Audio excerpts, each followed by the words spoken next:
мысалы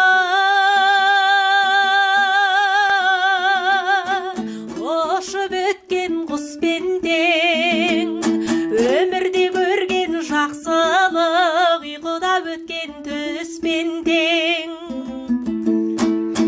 Атадан мирас ақылың ләзім болған іспен тең, үлкеннен көрген қорлығың дұшпаннан көрген күшпен тең.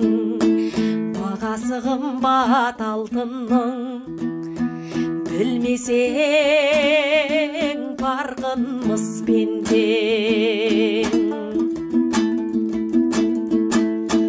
Ағайының көп болса